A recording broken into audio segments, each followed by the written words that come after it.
कबीरा शब जग निर्धना धनवंता नहीं कोय, धनवंता सोई जानिए जाके राम नाम धन हो।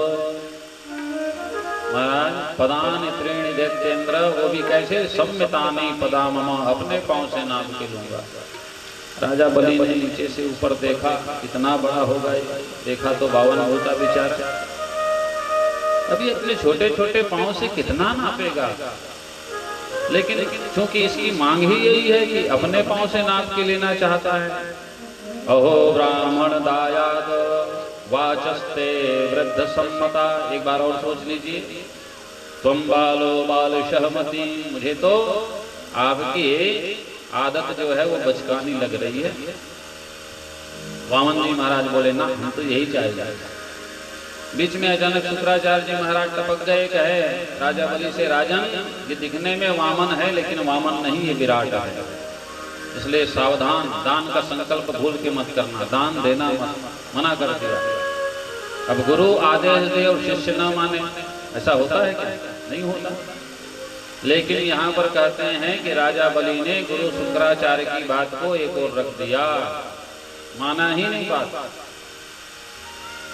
कहते हैं कि जिस समय शुक्राचार्य जी ने राजा बलि से कहा ये वामन नहीं विराट है, भागवत जी में तो नहीं लिखा लेकिन अन्य संत लोग बताते हैं कि उस समय राजा बलि अपने गुरु जी को पिठैया चढ़ा करके नाचने लगा। क्यों? इसलिए कि हमारे यहाँ शास्त्र में कहा गया है कि ईश्वर का साक्षात करना है तो गुरु बनाओ। अब गुरु जी स्वयं कह रहे हैं कि ये वामन नहीं, ये विराट है, त्रिभुवन के नायक है, त्रिलोकी नाथ है। तो गुरु जी ने दिखा दिया ना कि ये भगवान है। गुरु गोविंद दो खड़े काके लागू पाय, बलिहारी गुरु आपनो तो गोविंद दियो बताए। गुरु जी ही बता रहे हैं कि वामन नहीं है, दिखने में वामन है, वामन होता तो वेश बना के आए, लेकिन ये असली त्रिलोकी नाथ है, इसलिए पिठैया चढ़ा करके नाचने लगे। कहते हैं कि यहाँ पर राजा बलि ने दान का संकल्प करना प्रारंभ कर दिया, क्योंकि वामन जी ने कहा मैं कि ऐसे दान नहीं लेता, पहले संकल्प करना पड़े। और जब संकल्प किए तो कहते हैं शुक्राचार्य ने पहले तो विरोध किया, वो राजा ने बलि जब नहीं माने तो कहते हैं कि जिस कमंडल के जल से संकल्प हो रहा था उस कमंडल की नली में जाकर के शुक्राचार्य घुस गए कीट बनकर। और उस समय कुशान सप्तर्षयो ददो, 7 ऋषियों के द्वारा दिए गए कुशा का उपयोग वामन जी महाराज ने किया कमंडल की नली को बेधने के लिए। कहते हैं कि जब कुशा की नोक चलाई कमंडल की नली में तो शुक्राचार्य जी महाराज की लेफ्ट आई, बाईं आंख फूट गई, है ना। अब कैसा निशाना लगाया होगा तो दाहिना आंख नहीं फूटा, बाईं आंख ही फूटा है, क्योंकि दाहिना आंख ज्ञान का प्रतीक है, बायां आंख समर्पण का प्रतीक है। शुक्राचार्य के पास ज्ञान तो है, जो ज्ञानी होता है ना एक नजर में भगवान को पहचान लेता है। चित्रकूट के बाबा तुलसीदास जी महाराज रोज देखते थे राम नहीं आ रहे हैं, राम नहीं आ रहे हैं। एक दिन उदास होकर के रोने लगे तो हनुमान जी महाराज ने दर्शन दिया बाबा चित्रकूट के तुलसीदास को, कहा राम जी तो रोज आते हैं, तुम देख नहीं पाते, तुम्हारी गलती है। वो हनुमान जी महाराज को दिख गया। हनुमान जी महाराज जानते हैं क्योंकि हनुमान जी महाराज ज्ञानी नामक गिरगण। तो बाबा तुलसी ने कहा मुझे क्यों नहीं दिखता मेरा राम? तो हनुमान जी ने महाराज ने कहा कल दिखेगा, कल जब राम जी आएंगे ना तो तुमको दिखेगा। और अगले दिन जब राम लक्ष्मण उस रास्ते से आए तो हनुमान जी महाराज सुख बन करके बैठ गए। चित्रकूट के घाट में भय संतन के भीर, तुलसीदास चंदन घिसे तिलक लेत रघुवीर। टप से पकड़ लिया तुलसीदास जी महाराज ने, महाराज आप ही हो, मेरे गुरु जी ने कहा है। तुलसीदास जी के गुरु हनुमान, हनुमान जी ने अपने चेले को बता दिया ये भगवान आ गए। तो कहे हनुमान जी महाराज ज्ञानी नाम अग्रगण्यम है, ज्ञानियों में अग्रगण्य, इसलिए राम जी को पहचानते हैं। तुलसीदास जी महाराज के पास ज्ञान नहीं है, भक्ति है। ज्ञानी का हाथ पकड़ा है ना, हनुमान जी महाराज की कृपा से पहचान लिया राम जी को। तो जिसके पास ज्ञान है वो बता तो देता है कि ये परमात्मा है। शुक्राचार्य के पास ज्ञान है इसलिए बताया ये परमात्मा है। लेकिन जैसे हनुमान जी महाराज ज्ञान से भी परिपूर्ण है और भक्ति से भी परिपूर्ण है, इसलिए राम के दूत बने, इसलिए राम के सेवक बने। शुक्राचार्य के पास ज्ञान तो है लेकिन समर्पण नहीं है, इसलिए भगवान ने इशारा किया, कहे तेरे पास समर्पण नहीं है, भक्ति नहीं है। ज्ञान का नेत्र तो पूरा है लेकिन भक्ति के नेत्र से तुम अंधे हो, इसलिए भक्ति का नेत्र बायां आंख वामन जी महाराज ने फोड़ दिया। चंद्रमा मन सो जाता चक्षु सूर्य हो जाता। वेद कहता है कि सूर्य जो है वो दाहिना आंख है और चंद्रमा जो है वो बाईं आंख। विराट रूप में भगवान का देखना घर में, सूर्य जो है वो राइट में रहता है, चंद्र जो है वो लेफ्ट में रहता है। विराट स्वरूप के चित्र में चंद्रमा भक्ति की आंख है। तो गुरु शुक्राचार्य ने देखा भैया अब यहाँ हमारी दाल गलने वाली नहीं है, तो वहां से वो भाग गए। कहाँ भागे भागवत में कहीं पर लिखा नहीं, वास्तव पता ही नहीं चला शुक्राचार्य कहाँ गए।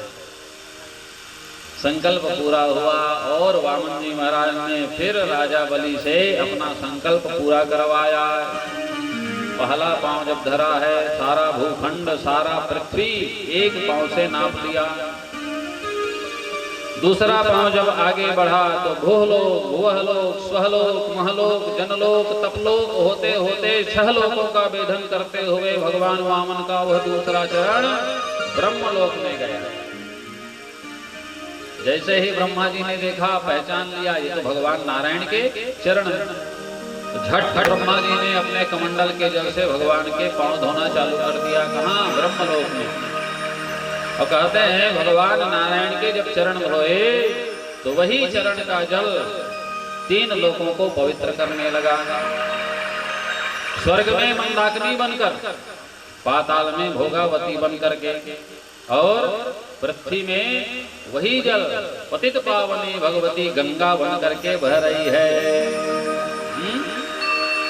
भज मन राम चरण सुखदाई, भज मन राम चरण सुखदाई, भज मन राम चरण सुखदाई, भज मन राम चरण सुखदाई। जिन चरणों से निकली सुर सरी, जिन चरणों शंकर जटा समारी, शंकर जटा समारी, जटा शंकरी नाम पर्यो है,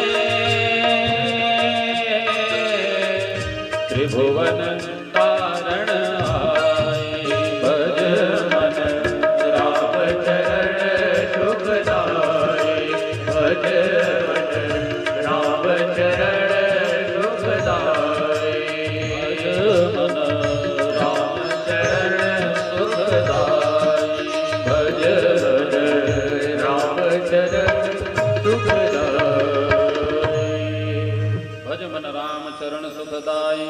वही चरण का जल 3 लोकों को आज भी पवित्र कर रहा है। पद पाताल शीस अजधामा, अपर लोक अनंग विश्रामा। भगवान का वह विराट रूप, विराट वेश जब बढ़ा है, 2 कदम में ही सब कुछ कंप्लीट हो गया। संकल्प था 3 पग भूमिदान का, 2 पग पूरा हुआ, 1 पग बचा है।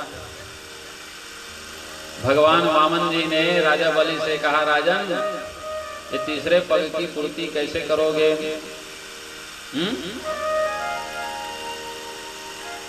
कहते हैं कि आदमी जब संकल्प करता है उस समय तो ध्यान नहीं आता।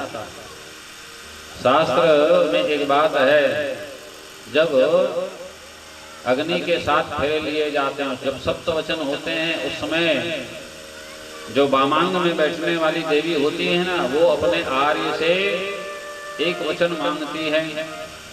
तीर्थव्रतोद्यापन यज्ञदानं मया सहत्वं यदि कान्तकुरया वामाङ्गमायामि तदा त्वदीयं जगाद कन्या प्रथमं कुमारी।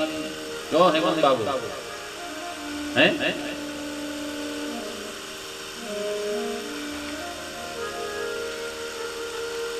राजा बलि ने कहा वामन जी से, महाराज मेरी पत्नी ने मुझसे वचन दिया था, तीर्थ करो, व्रत करो, जप करो, दान करो, जो भी करो मुझे साथ में लेकर के करो। गलती हो गई महाराज, मैंने संकल्प तो किया लेकिन धर्म पत्नी को पूछा ही नहीं। अब ये तीसरा पग कैसे पूरा होगा? तो देवी जी से जरा पूछ के आता हूँ। दौड़े दौड़े राजा बलि भीतर गए तो देवी जी नाराज हो गई। तो महाराज हमको पूछा नहीं और फंस गए, तो पूछने चले जाए। तो कहे जाओ अपने खोपड़ी में रखाओ, हमें क्या मतलब है। अब देखो देवी जी गुस्सा हुई ना तो भी समाधान मिल गया। ये है धर्म पत्नी।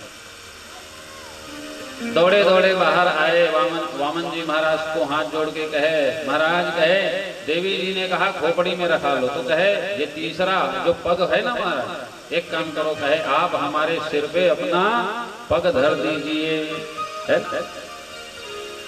वामन जी ने पूछा सिर में क्यों पांव रखो? मैंने तो 3 पग भूमिदान का संकल्प लिया है। तो राजा बलि कहते हैं महाराज 5 तत्व से ये संसार बना है और 5 तत्व से ये शरीर बना है। तो जो बाहर है वही भीतर है, जो भीतर है वही बाहर है। तो अभी तक 2 पांव से जिसको आपने नापा है ना वो बाहर का पंचतत्व है। अब 1 पग बाकी है आपका, तो ये भीतर के पंचतत्व को आप पवित्र करिए।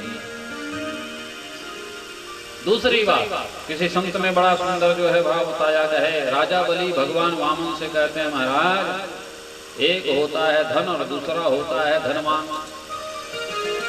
धन से धनवान बड़ा होता है कि नहीं होता है? धन बड़ा होता है कि धनवान बड़ा होता है? धनवान धन से बड़ा होता है। धनवान जीवित है तो अपने पुरुषार्थ से और भी धन कमा सकता है। तो राजा बलि ने भगवान से कहा महाराज 2 कदम से आपने जो अभी तक नापा है वो मेरा धन है और धन का मालिक मैं धनवान अभी सामने हूँ महाराज।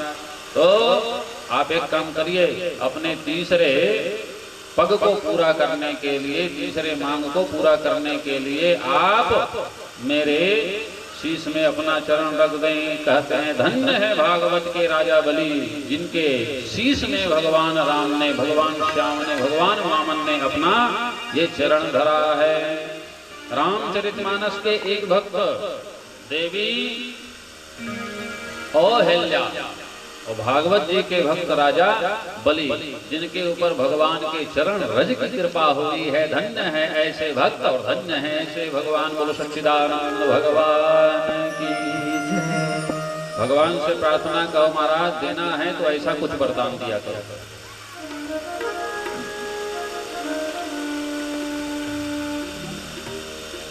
देने वाले श्याम प्रभु तो धन और दौलत क्या मांगे। श्याम प्रभु से मांगे तो फिर इज्जत शोहरत क्या मांगे।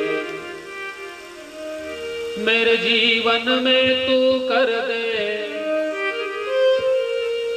कृपा की बरसात।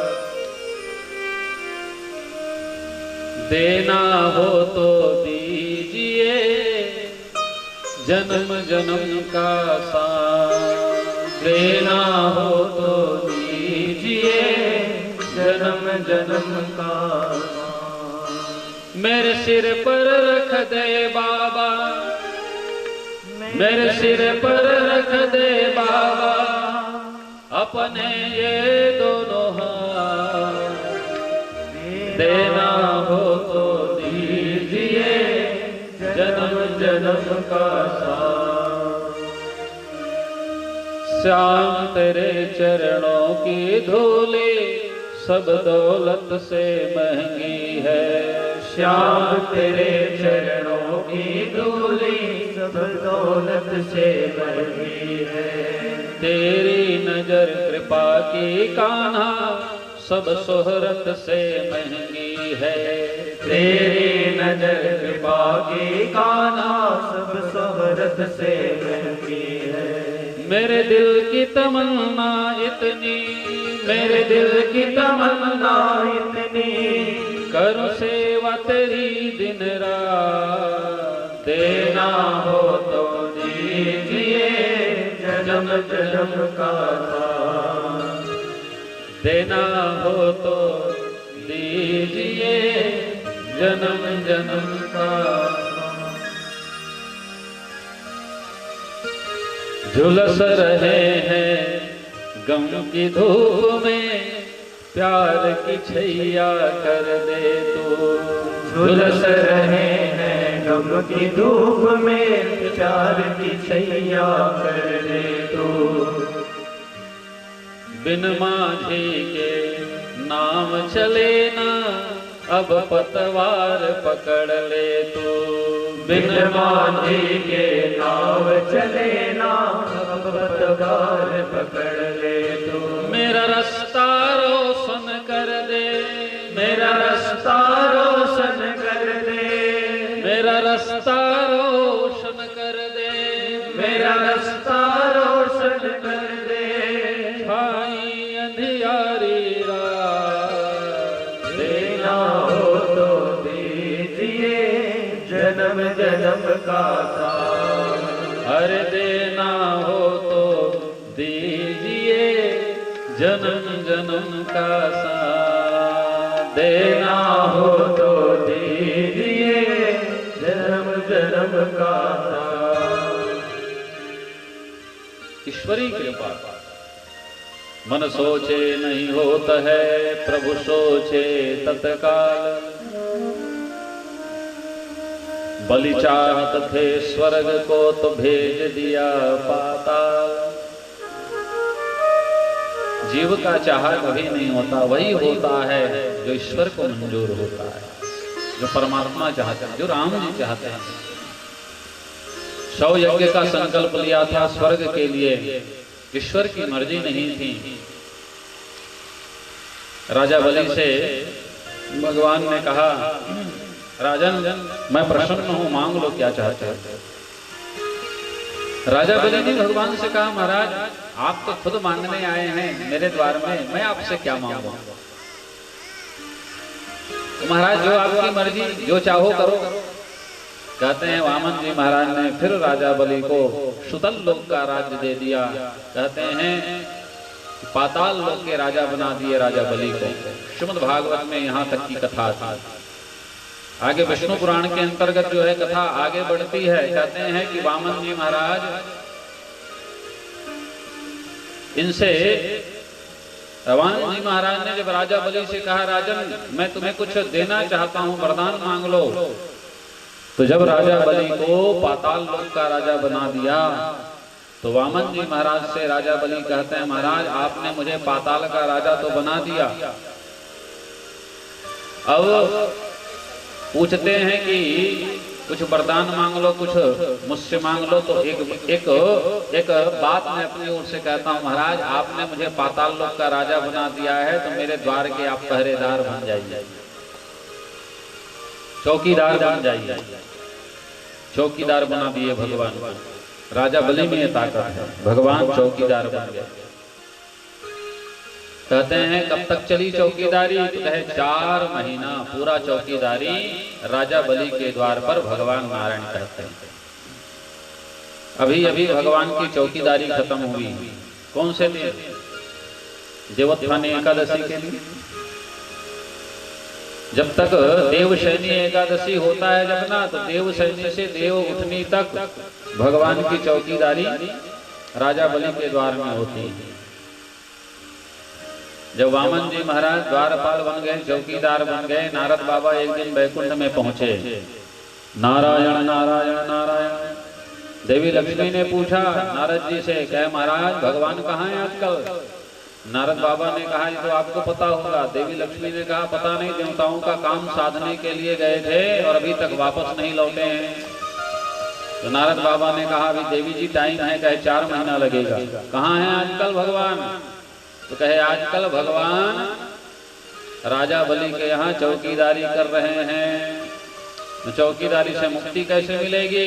तो कहते हैं नारद बाबा ने देवी लक्ष्मी को समाधान बताया, उपाय बताया, और कहते हैं कि देवी लक्ष्मी ने अपने स्वामी को मुक्त करने के लिए राजा बलि के द्वार में जाकर के गुहार लगाई। कौन से समय में?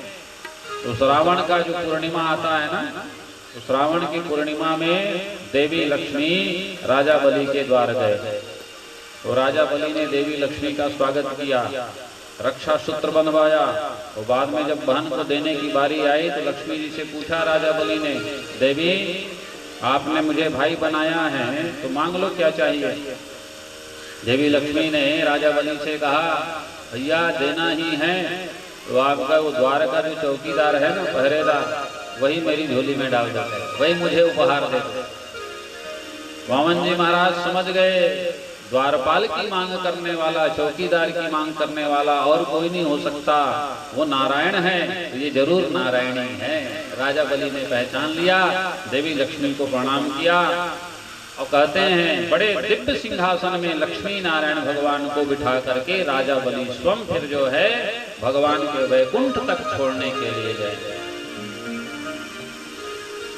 वामन जी महाराज की ये बड़ी जो सुंदर कथा आई है, दान की महिमा के ऊपर आधारित है। 3 पग भूमि दान जीवन में सबको करना चाहिए। जो इस जन्म में भूमि का मालिक होकर के आया है, उसे जीते जी अपने जीवन में भूमि दान अवश्य करना चाहिए। परमात्मा ने तेरे ऊपर कृपा करके तुझे इस भूखंड में, इस धरती में अपार संपत्ति का मालिक बनाया है। तुम धरती के एक छत्र राज कर रहे हो धरती में, तो यदि भूस्वामी का मालिक बना करके भगवान ने भेजा है तो हर जीव को चाहिए कि अपने जीवन में कभी न कभी ये भूदान अवश्य करना चाहिए। जहां जरूरत हो वहां पर भूदान करो। किसी औषधालय के लिए, किसी विद्यालय के लिए, किसी अच्छे कार्य के लिए भूदान तो कर सकते हैं, आपका नाम चलेगा। जब तक वहां विद्यालय रहेगी, जब तक वहां पर औषधालय होगा,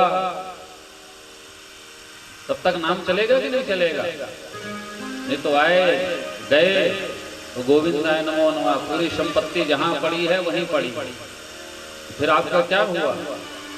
पूर्वजों का नाम, पूर्वजों की यश कीर्ति धूमिल ना हो, इसलिए अपार संपत्ति का मालिक यदि बना करके परमात्मा ने भेजा है तो अवश्य ही जनहितार्थ के लिए, सर्वे भवन्तु सुखिनः सर्वे सन्तु निरामया, सबके हित के लिए, सबके कल्याण के लिए, सार्वभौमिक कल्याण के लिए, सार्वजनिक कल्याण के लिए जीवन में भूदान अवश्य करना चाहिए।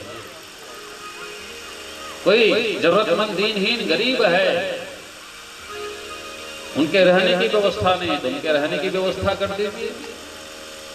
ये भूदान के बहुत सारे विकल्प हैं। हर व्यक्ति को ये 3 कदम भूमि दान के ऊपर जो है विचार करना चाहिए। 3 कदम मतलब 3 कदम की बात ही नहीं है, ये आपके मन की बात है। 3 कदम का तात्पर्य पहला तन का, दूसरा धन का, तीसरा मन का। हम गाते हैं ना भगवान की आरती में, तन मन धन यह जीवन सब कुछ है तेरा, स्वामी सब कुछ है तेरा, तेरा तुझको अर्पण क्या लागे मेरा। ओम जय जगदीश हरे। केवल गाने से कुछ नहीं होता। पहला पग तन का दान, दूसरा पग धन का दान, तीसरा पग मन का दान। भगवान कहते हैं तन तुम्हारा नहीं है, जब संसार में आए मेरी कृपा से आए, तो तन किसका है? मेरा है। तन मन धन सब कुछ तेरा। भगवान से हम यही कहते हैं और जानते भी हैं हकीकत क्या है, तन भगवान की कृपा से मिला। आए थे भगवान संसार में तो कहे खाली हाथ आए थे, तो धन भी जो मिला है संसार में उन्हीं की कृपा से मिला है। तो तन भी उसी का है और धन भी उसी का है। अब रह गई बात मन की। भगवान भगत से कहते हैं तू तन दे, तो भगवान भगत कहता है हाँ महाराज तन से आपकी सेवा करूंगा। तो तन से खूब भगवान की सेवा भी करते हैं कई लोग। धन भी जो है कई लोग यथाशक्ति लगाते हैं, क्योंकि भगवान कहते हैं धन मैंने तुझे दिया, धन से सेवा कर। तो कुछ भगत लोग धन से भी सेवा करते हैं, लेकिन भगवान कहते हैं तन तो मेरा दिया हुआ है, धन तो मेरा दिया हुआ है, जो कुछ मैंने दिया है उसे मुझे दे रहे हो, तो इसमें तुम्हारी क्या बड़ाई? बड़ाई तो तब होगी जब तुम अपना मन मुझे दो, क्योंकि मन तुम्हारा है, धन तो मेरा है, धन तो मेरा है, और मन जो है वो तुम्हारा है। तो तुम्हारा जो है तुम्हारे पास वो तुम मुझे दो ना, तब तो बड़ाई है भाई। तो भगत जो है वो बड़ा चालू होता है कि महाराज तन ले लो, तन से जितनी सेवा लेनी है ले लो, धन जितना भी चाहिए ले लो, मगर मन आपको नहीं देंगे। मन किसको देंगे? तो कहे मन पत्नी को देंगे, मन बेटा को देंगे, मन दुकान में लगाएंगे, मन खेत में लगाएंगे। तो मन नहीं लगाना चाहता, तन लगा देता है, धन लगा देता है, लेकिन मन के बारे में जब बात आती है तो भगवान से कहता है ये आपका नहीं है, ये पत्नी के लिए है, बेटा के लिए, परिवार के लिए है। यही तो गड़बड़ी है। तो पहला तन का दान, मन का दान और धन का दान, ये 3 पग भूमि दान प्रत्येक जीव को करना चाहिए। तन से, मन से और धन से जितनी हो सके यथाशक्ति भगवान की सेवा करनी चाहिए।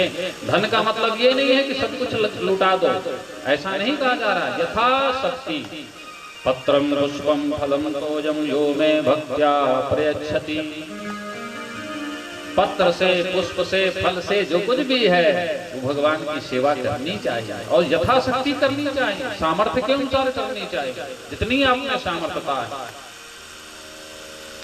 एक गरीब व्यक्ति यदि 1 रुपए का दान करता है तो वो भी हजारों के बराबर है, क्योंकि वो अपने सामर्थ्य के अनुसार दान कर रहा है। दान जो है वो श्रद्धा से नहीं, दान सामर्थ्य से होना चाहिए। श्रद्धा तो है भगवान में आगे, वो तो जग जाहिर है, लेकिन दान केवल श्रद्धा से नहीं होती, दान जो है वो सामर्थ्य के अनुसार भी होता है। तो ऐसे तन, मन, धन 3 पग भूमि दान प्रत्येक जीव को करना चाहिए।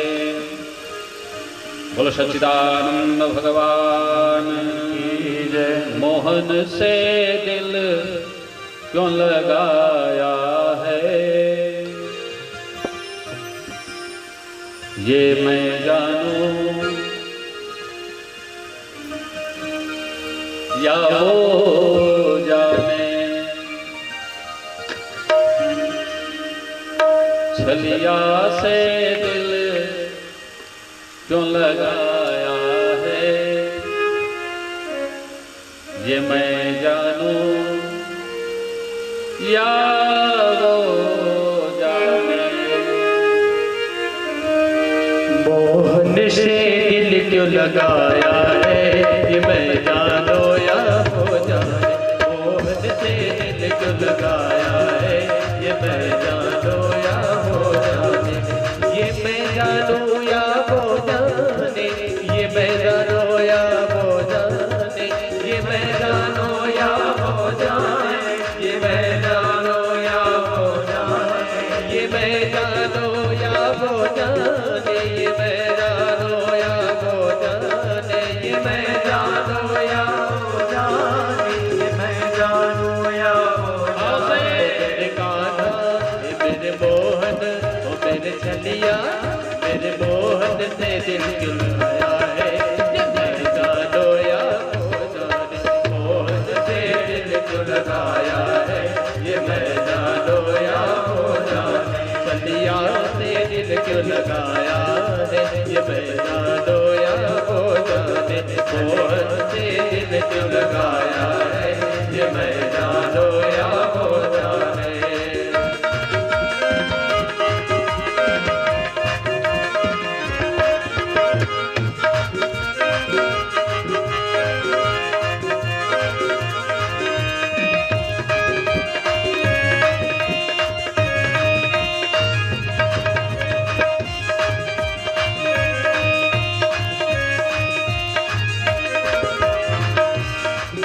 हर बात निराली है उसकी, हर चीज में है एक टेढ़ापन। हर बात निराली है उसकी, हर चीज में है एक टेढ़ापन। हर बात निराली है उसकी, हर चीज में है एक टेढ़ापन। हर बात निराली है उसकी, हर चीज में है एक टेढ़ापन। उस टेढ़े में दिल आया है, ये मैं जानो या वो जाने। मोहन से दिल क्यों लगाया है, ये मैं जानो या वो जाने। मोहन से दिल क्यों लगाया है, ये मैं जानो या वो जाने। मोहन से दिल क्यों लगाया है, ये मैं जानो या वो जाने।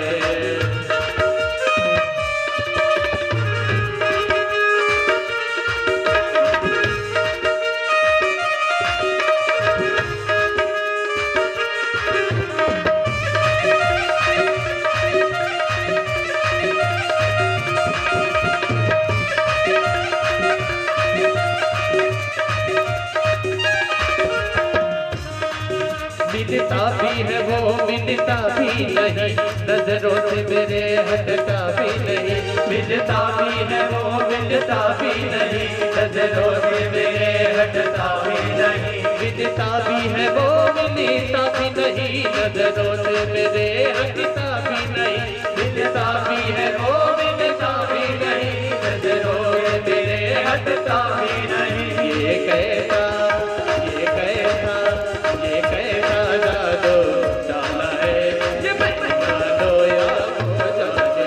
ये कैसे दिल क्यों लगाया है, ये मैं जानूं या वो जाने। मोहन से दिल क्यों लगाया है, ये मैं जानो या वो जाने। मोहन से दिल क्यों लगाया है, ये मैं जानूं या वो जाने। ये मैं जानो या वो जाने, ये मैं जानो या वो जाने। ये मैं जानो या वो जाने, ये मैं जानो या वो जाने। जरा दोनों हाथ ऊपर उठाइए और ताली की सहयोग देते हुए मेरे साथ कहेंगे। सभी जितने भी दरबार में बैठे हैं, सभी से निवेदन, दोनों हाथ ऊपर उठाइए प्रेम से, एक बार जयकारा हो जाए। बोलिए बाके बिहारी लाल की। और सभी ताली की सहयोग देते हुए कहेंगे, मोहन से ओ मेरे कान्हा नंद लाला, ये मेरे छलिया। मोहन से दिल क्यों लगाया है, ये मैं जानो या वो जाने। मोहन से दिल क्यों लगाया है, ये मैं जानो या वो जाने। मोहन से दिल क्यों लगाया है, ये मैं जानो या वो जाने। मोहन से दिल क्यों लगाया है, ये मैं जानो या वो जाने। ये मैं जानो या वो जाने, ये मैं जानो या वो जाने। ये मैं जानो या वो जाने। बोलिए बाके बिहारी लाल की जय।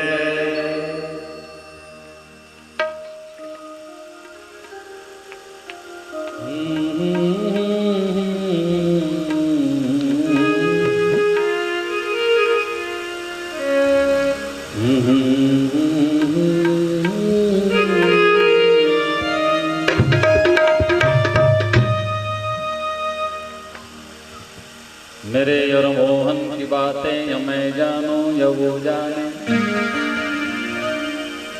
दिल की दुख दर्द भरी बातें या मैं जानूं या वो जाने।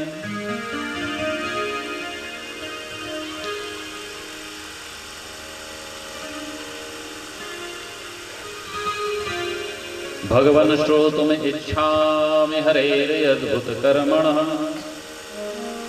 अवतार कथामद्य माया मत्स्य विडम्बनम्। भगवान ने तो भिन्न भिन्न अवतार धारण किए, कच्छ मत्स्य बाराह महीधर जनुषायक मंगल करणम। एक बार भगवान ने माया मत्स्य का रूप धारण कर लिया राजा सत्यव्रत को दर्शन देने के लिए। सत्यव्रत को अपने प्रजा के पोषण से इतना अभिमान हुआ कि राजा सत्यव्रत ऐसा मन में विचार करने लगा कि मैं ही संसार का पालन पोषण करता हूं। ना, यही राजा सत्यव्रत की भूल है। राजा सत्यव्रत को अभिमान हो गया, मैं प्रजा का पालन करने वाला, पोषण करने वाला, मैं नहीं रहूंगा तो प्रजा का पोषण कौन करेगा। हालांकि बड़ा धार्मिक राजा है, लेकिन कहते हैं ना कभी कभी सतोगुण का भी अभिमान हो जाता है, सतोगुण के भी अभिमान से बचना चाहिए। एक साधु बाबा अन्न क्षेत्र चलाते थे। वन क्षेत्र में नियम था कि आओ एक माला भगवान का भजन करो, प्रसादी पाओ और ऊपर से 20 रुपया दक्षिणा लो और जाओ। उस समय 20 रुपया बहुत ज्यादा होता था। एक बार एक भटकते भटकते एक चोर आया। वो चोर आया वहां तो महात्मा जी ने कहा भाई मेरे आश्रम का नियम है, भोजन तो मिलेगा।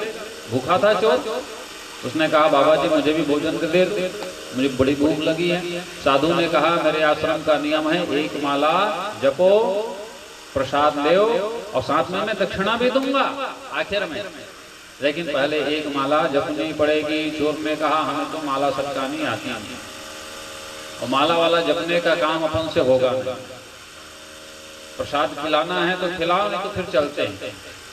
तो साधु जी ताव में आ गया, भजन करना होगा, भजन करोगे तो भोजन मिलेगा, अन्यथा चलो भगो, तुम्हारे जैसे चोर चंडाल के लिए मेरे यहाँ जगह नहीं है। तो चोर वहां से चला गया। रात में भगवान ने साधु बाबा को दर्शन दिया। ओ बाबा जी बड़े भगत बन रहे हो आजकल। और स्वप्न में ही बाबा जी भगवान से पूछ रहे हैं क्या हुआ प्रभु, काहे के ताना दे रहे हो।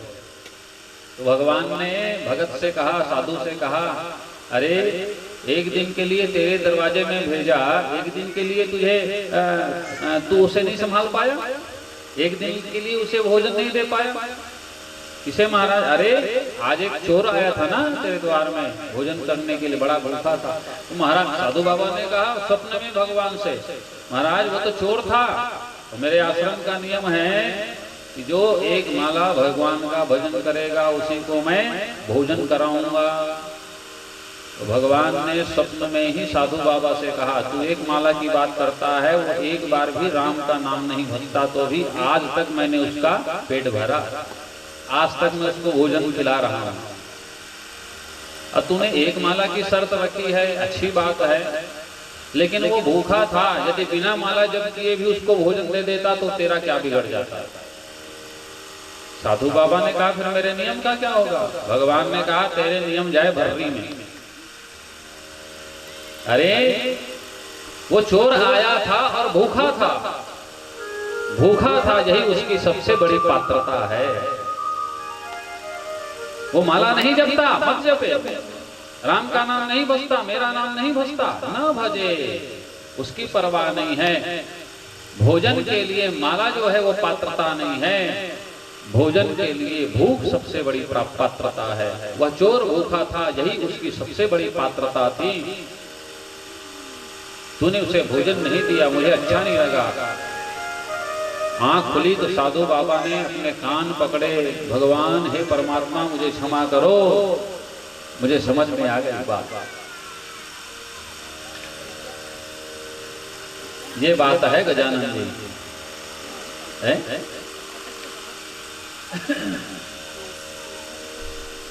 तो राजा सत्यव्रत को भी अभिमान हो गया कि मैं राजा हूं, मैं ही अपने प्रजा का पालन करूंगा तो प्रजा का जीवन चलेगा ना, ऐसा नहीं।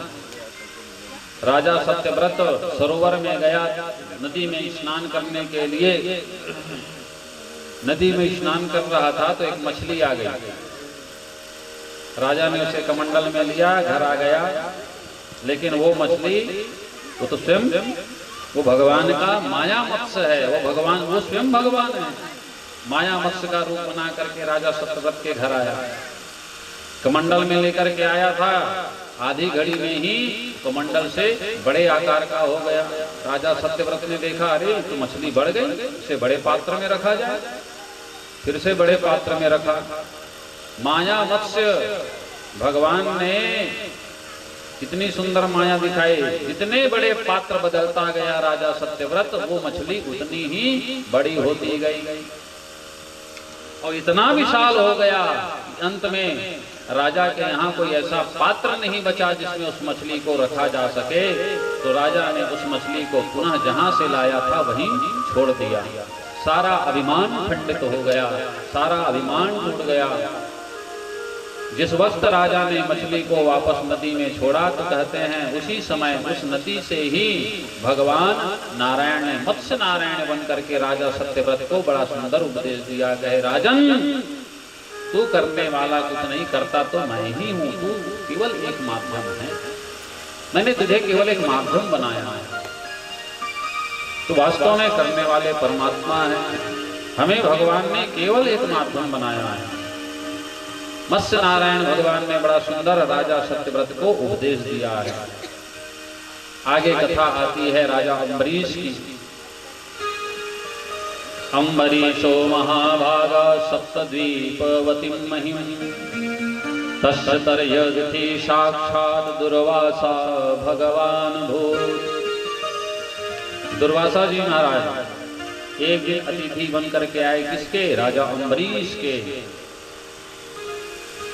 अम्बरीश की बड़ी सुंदर कथा आती है। ये सर्वत्र परमात्मा का दर्शन करता है। इनका नाम ही अम्बरीश है। अंबर ईशः, अंबर मतलब होता है सर्वत्र। आकाश में जो केवल और केवल राम जी का दर्शन करे वो अम्बरीश।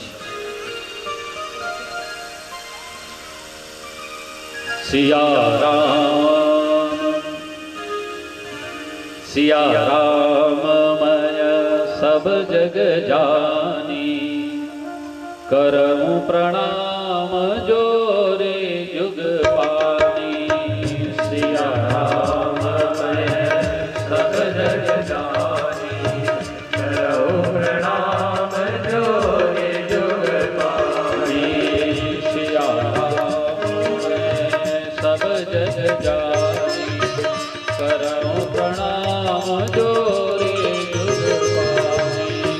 सिया राम मय सब जग जानी, करऊं प्रणाम जोरे जुग पानी।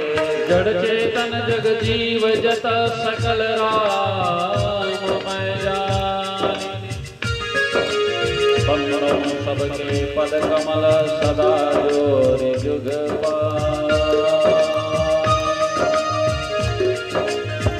सिया राम मैं सब जग जानी, सिया राम मैं सब जग जानी। सीता राम राम राम राजा राम राम राम। सीता राम राम राजा राम। सीता राम राम राम राजा राम राम। जड़ चेतन जग जीव जत सर्वत्र परमात्मा का दर्शन करे वो अम्बरीश। ऐसे साधु लोगों को ना कुत्ते में भी भगवान का दर्शन हो जाता है। नामदेव की कथा जानते हैं? नामदेव के तो बहुत अनुयायी यहाँ हैं। नामदेव जी महाराज जो है भोजन जब पकाते थे ना अपनी राम रसोई में, छोटी सी उनकी रसोई थी झोपड़ी। चूल्हे में एक दिन जो है 2 रोटी बनाए। पहला रोटी पक करके तैयार, उसको साइड में रख दिया बगल में। दूसरी रोटी तवे में चढ़ी हुई थी। बगल से पीछे से एक काला कुत्ता आया, रोटी उठा करके भागने। नामदेव की जब दृष्टि पड़ी ना, वो नामदेव घी का कनस्तर लेकर के पीछे पीछे भागने लगा। भैया सूखी रोटी क्यों खा रहा है, थोड़ा सा घी चुपड़ देता हूँ फिर खाना। नामदेव भागता तो कुत्ता भी भागता, नामदेव रुकता तो कुत्ता भी रुक जाता था। मिश्रा जी भागते भागते वो कुत्ता घने जंगल में दूर तक निकल गया।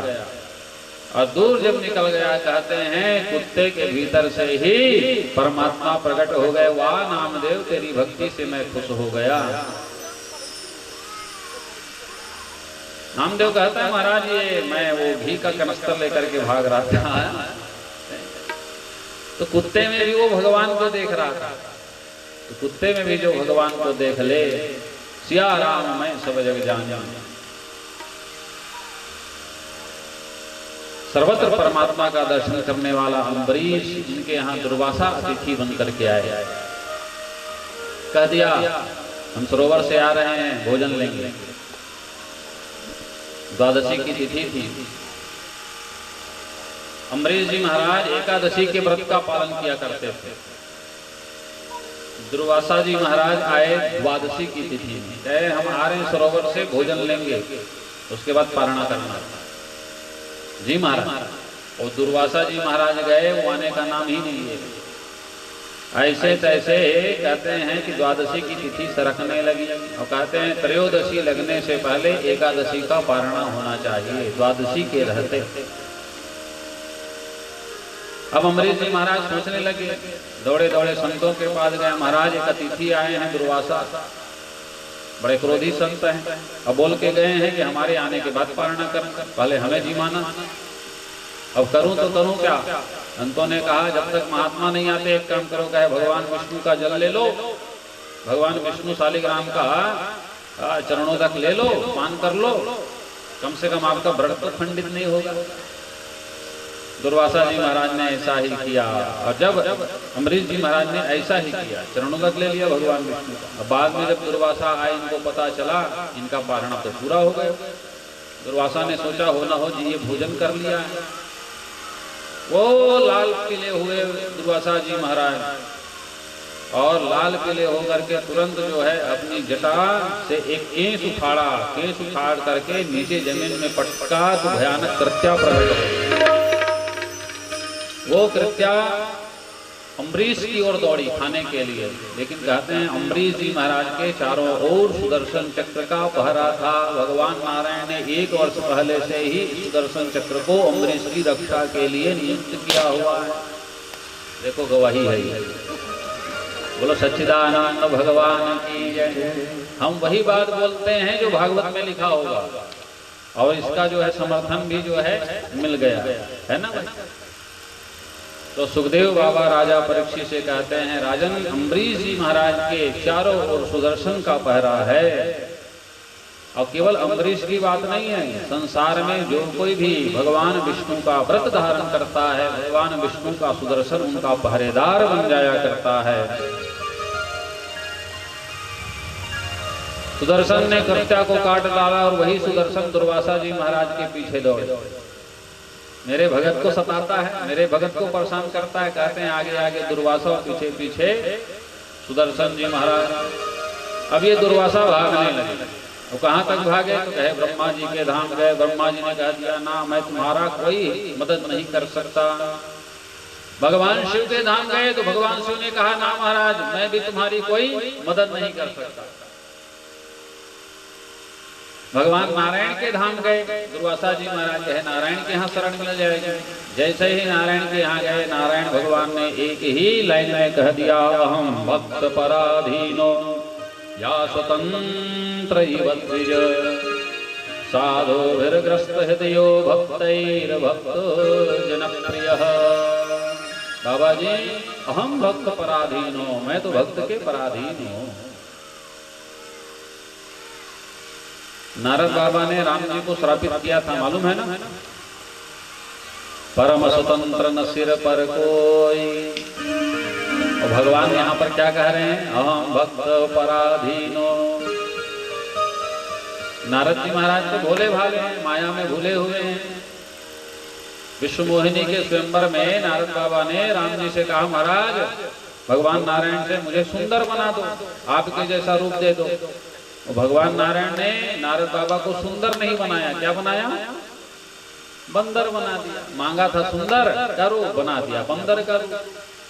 वो लाल पीले हुए नारद बाबा भगवान नारायण को श्राप दिया, दई हो श्राप की मरी हो जाई, जगत मोर उपहास कराई।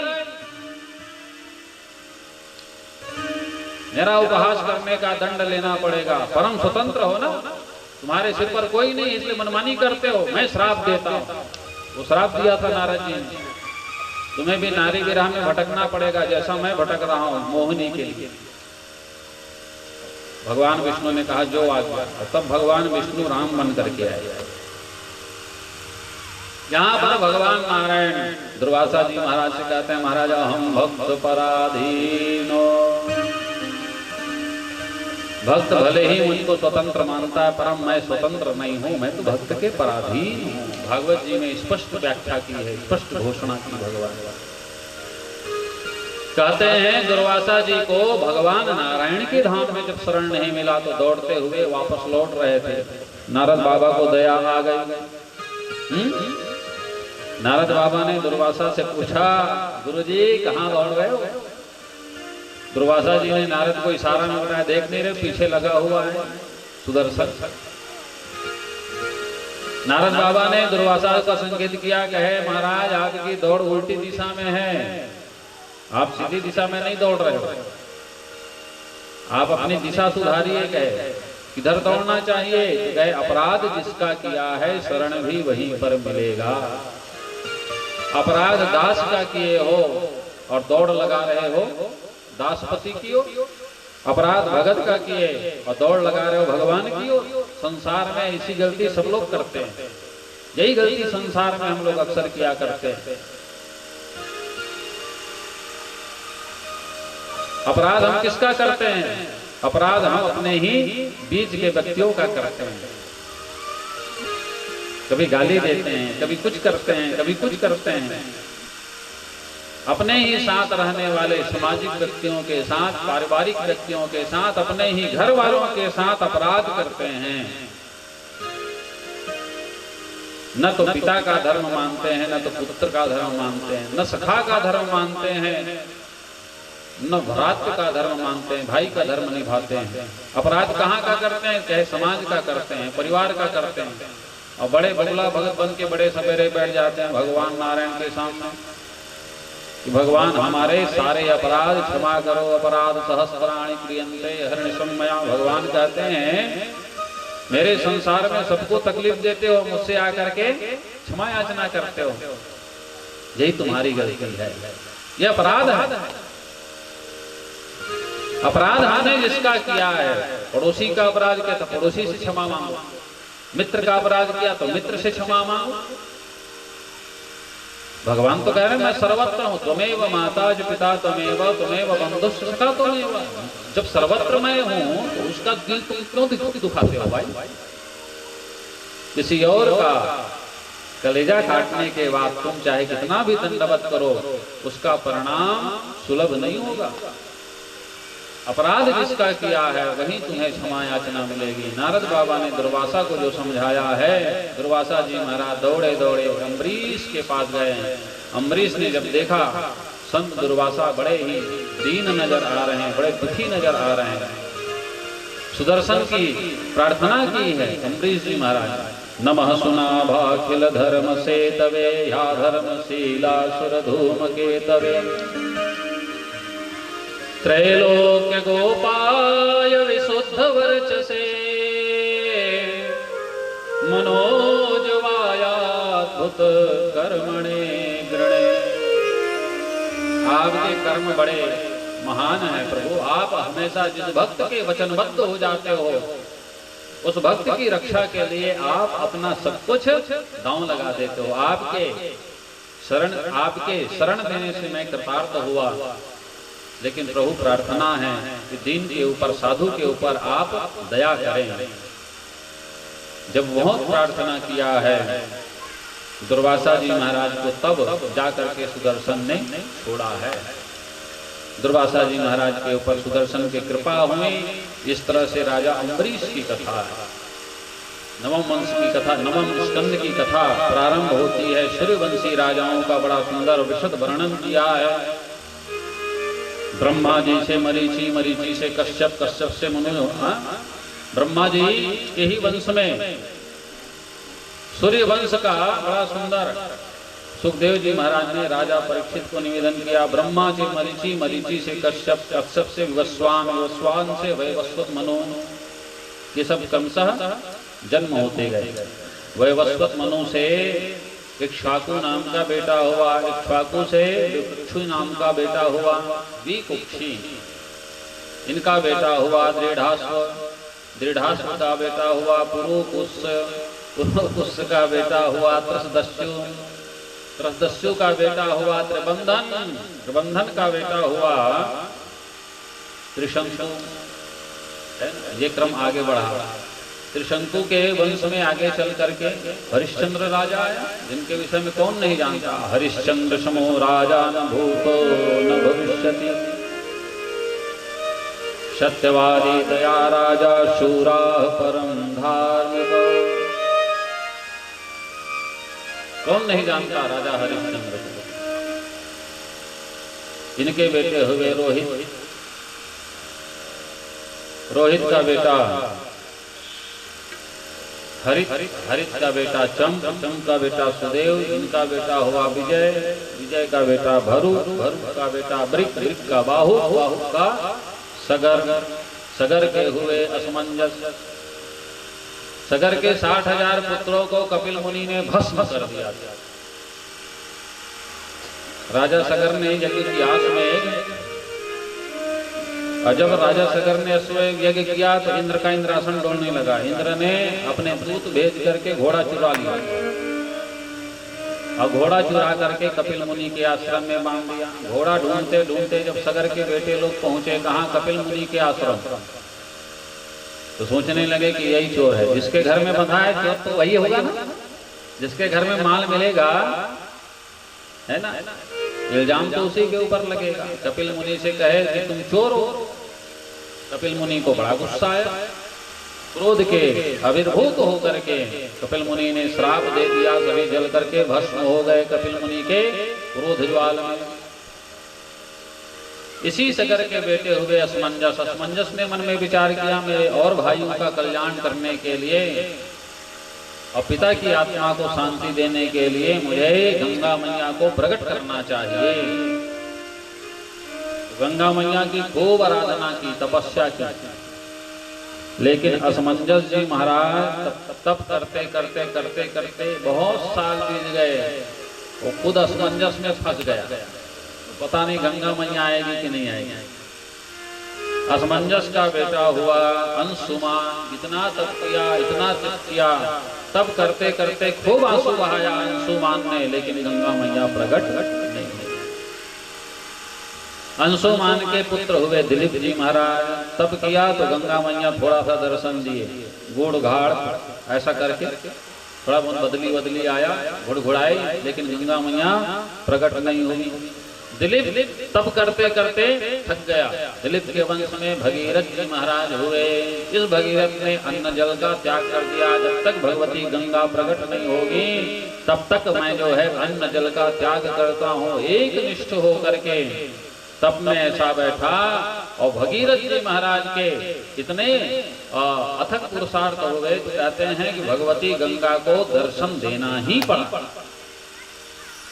और भगवती गंगा मैया जब दर्शन दिए तो भगीरथ से गए, भगीरथ मैं आना तो चाहती हूँ, लेकिन यदि ब्रह्मांड का भेदन करके पृथ्वी में आऊंगी तो मेरा वेग कोई सहन नहीं कर सकता। कहते हैं गंगा मैया को अभिमान हो गया।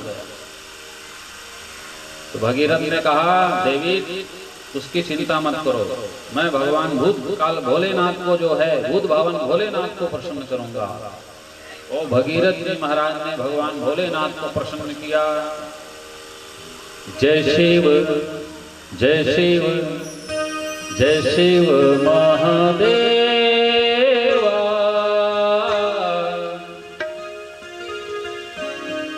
दया करो जय शिव महादेव।